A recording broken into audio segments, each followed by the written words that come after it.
Assalamualaikum warahmatullahi wabarakatuh. Hai para sahabat berita Islam yang setia, semoga kita selalu dalam lindungan Allah Subhanahu wa Ta'ala dan senantiasa diberikan kemudahan dalam segala hal. Oh ya, sebelum menyimak videonya, alangkah baiknya tekan dulu tombol subscribe dan bunyikan loncengnya biar kalian tak ketinggalan untuk menyimak video terbaru dari kami. Kali ini berita Islami akan membahas tentang tafsir Allah Tuhan yang tak beranak dan diperanakkan. Dalam tafsir sebelumnya, ayat pertama dan kedua surat Al-Ikhlas dijelaskan mengapa Allah disebutkan dua kali. Sekarang dalam tafsir ayat ketiga dan terakhir akan dijelaskan tentang Allah sebagai Tuhan yang tidak beranak dan diperanakkan. Ayat 3 surat Al-Ikhlas berbunyi, Lam yalid walam yulad, yang artinya tidak beranak dan diperanakkan.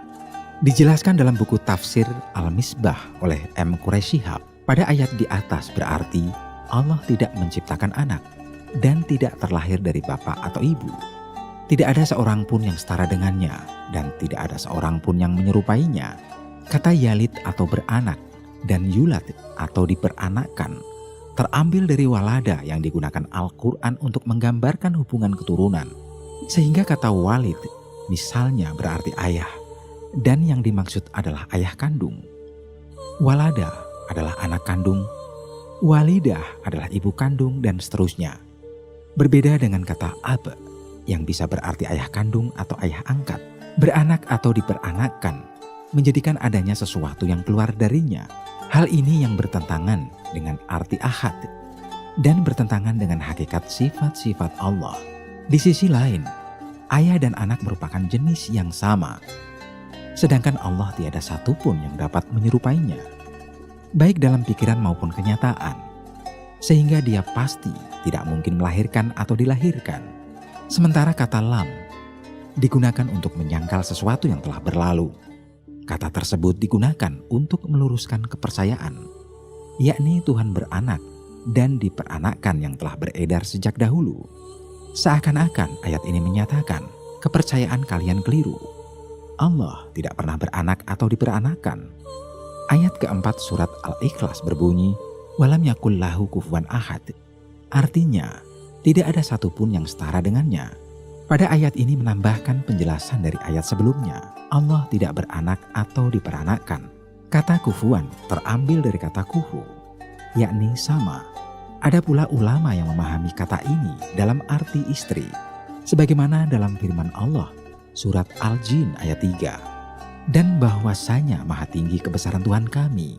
Dia tidak beristri dan tidak pula beranak. Banyak ulama yang memahami ayat di atas sebagai menafikan adanya sesuatu apapun yang serupa dengannya. Sehingga dapat disimpulkan dari surat Al-Ikhlas, kandungan surat tersebut adalah menetapkan keesaan Allah dan menafikan segala macam kemusyrikan terhadapnya. Wajar apabila Rasulullah SAW menilai surat ini sebagai sepertiga Al-Quran. HR Malik, Bukhari, dan Muslim.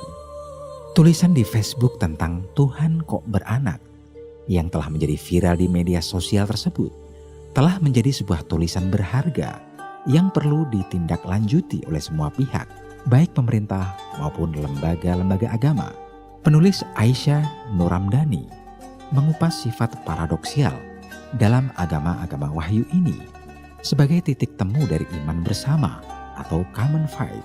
Titik temu penting inilah yang diangkat untuk mengajak bangsa ini untuk lebih melihat dari sudut pandang iman orang lain tanpa kehilangan iman pribadinya. Dengan demikian, rasa toleransi itu akan lebih mudah dipupuk. Berikut adalah nukilan pemikiran Aisyah yang secara tepat menggambarkan iman Kristen, sekaligus melukiskan iman Islam dalam satu keharmonisan kebangsaan. Salah satu hal yang sering menjadi olok-olok kepada kaum Nasrani adalah ketika orang awam membenturkan sifat ketuhanan Yesus dengan kodratnya sebagai manusia.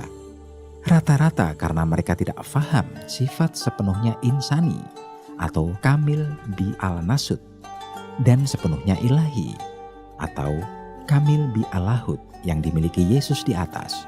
Yesus adalah 100% Allah dalam kapasitasnya sebagai firman Tuhan. namun juga 100% manusia dalam fisik insaninya. Sama persis dengan Al-Quran yang 100% kalimatullah dan 100% buku.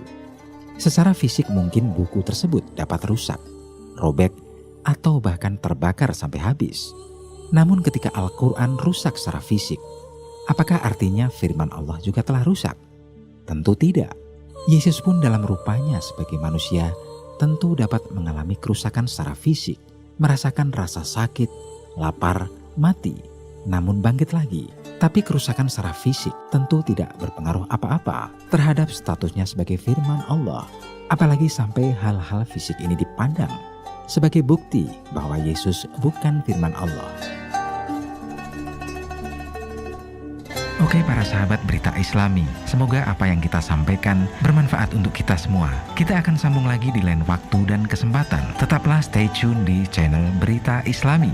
Wassalamualaikum warahmatullahi wabarakatuh.